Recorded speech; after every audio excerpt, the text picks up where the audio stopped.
Yusuf Al-Halou joins us live here in the studio. He's a Palestinian British political analyst. Thank you very much for your time, for coming in to talk to us here at TRT World, Yusuf. As a Palestinian yourself, did what happened to Kamala Harris's Arab American votes, or lack of, I should say, come as a shock to you? Well, Trump's return to the White House was expected, and this is because of the bad policies of the Democrats. And I think the Arab and Muslim votes to Trump contributed to Trump's victory because during the administration of Biden, Israel launched its genocidal war, and this war is ongoing.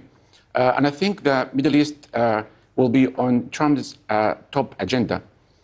For many in the region, the volatile Middle East region, it doesn't make a difference who is going to be a president, to be honest. Palestinians say all of them, they have the same faces for the same coin.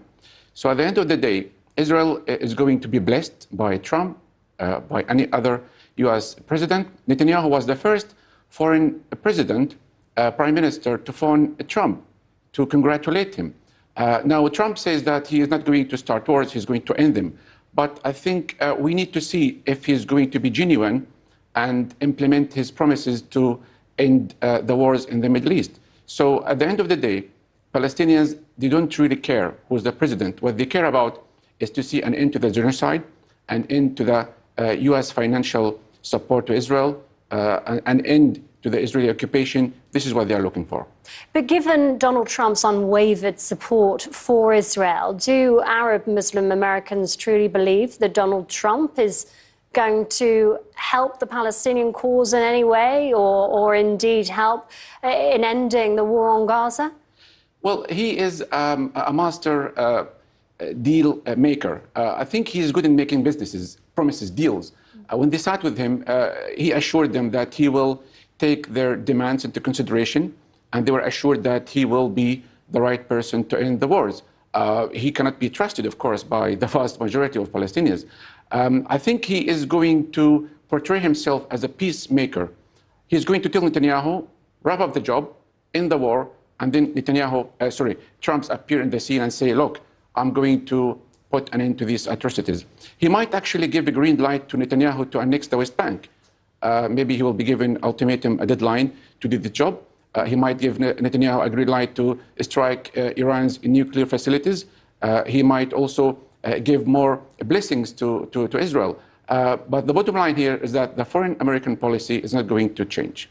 But when you say it may be that Trump gives the green light for Israel to, quote, as you said, wrap up the war, what does that mean? Because that sounds like it could be potentially even more catastrophic than what we've seen already just over a year in. That's right. Because, for the past 13 months, the US administration was hesitant to pressure Netanyahu to stop this war. And all US presidents, they said that Israel's security is a priority. So he's not going to say to Netanyahu, stop now. Of course, he's going to tell him, you have some time to end the job, maybe for a few weeks' time, maybe for a few months' time. And this will show us his good intention. Now, what's needed from Trump, of course, to show that the US foreign policy is going to change, the slogan of human rights, the international law. Israel has sabotaged the international system, and Israel enjoys impunity because of the US administration. As a Palestinian Brit yourself, how do you feel given the result with Trump's victory? What are your hopes with the change? Well, let's remember that Trump, he recognized Jerusalem as Israel's capital. He moved the US embassy from Tel Aviv to Jerusalem. He recognized Israel's sovereignty over the Golan Heights. So he is going to make more favors to Israel. For me, it doesn't make really a difference. At the end of the day, the US has made us believe that they are going to be pro-Israel, anti-Palestinian forever.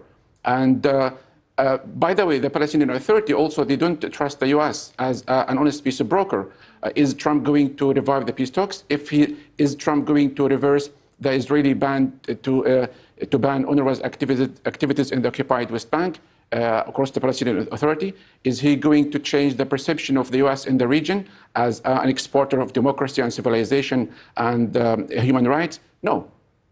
For Arab Muslims in America, Was it more a case of what Kamala Harris and the Biden administration together as a whole got wrong rather than what the Trump campaign got right? For example, calling for a ceasefire repeatedly. We've heard it over and over again in the last year and a bit, but yet no action. We've seen no concrete action. So was it more a case of what they got wrong rather than what the Republicans are promising or what Trump is promising?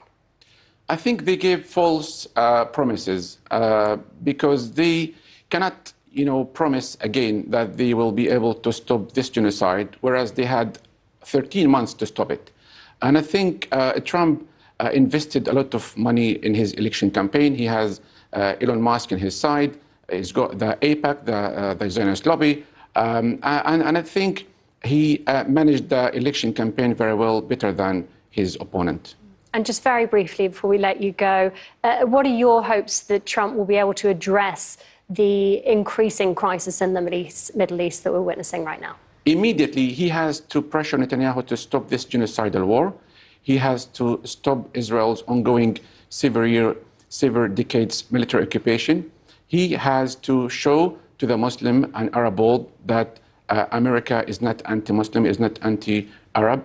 And he has to change the perception of the U.S. in the region. And he has also to restore international law, because Israel has sabotaged and violated all international laws and conventions. Yusuf, really appreciate your time. Thank you for coming in to talk to us here at TRT World.